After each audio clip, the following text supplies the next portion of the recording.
তো আমি এইমাত্র তোমার এই যে ডিউটির জায়গায় এসে পৌঁছালাম। আর আজকে অবস্থা এত খারাপ, অবস্থা বলতে আমি নিজে খারাপ হয়ে গেছি। এমনি তো শরীর খারাপ, তার মধ্যে আজকেও গাড়ি দিবে না, আজকেও তোমার হাইটে হাইটে আসতে হবে। আর পাহাড় ভাই এমন বিশ্বাস করবো না, একদম খারাপ পাহাড়। মানে চড়তে চড়তে সব কিছু দিয়ে মানে খাওয়া দাওয়া করে আসলাম, সব কিছু বের হয়ে গেল ভাই।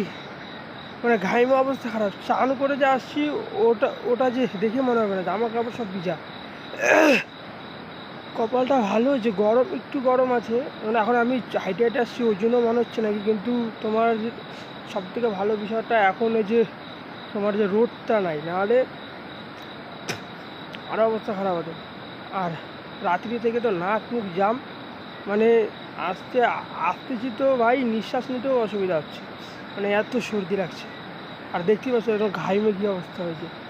আর আজকে তোমার আমার মানে খাবার ভালোই বানিয়েছিল তোমার, ওই খাস্তা পুরি, মানে ময়দার মধ্যে অনেক কিছু দেয় তোমার, ওটা কালো জিরা আরও অনেক কিছু দিয়ে বানায়।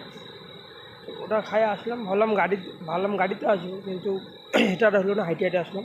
আর গলাটা এত বসছে, মানে আওয়াজটা ঠিক মতো তোমার বাড়াতে পারতেছে না, তোমরা বুঝতে পারতেছো। তো ভাই আজকে এতটুকুই, কেননা শরীর একদম তোমরা দেখতেই পারতেছো। আজকে এতটুকুই, আবার পরের ভিডিওতে দেখা হবে।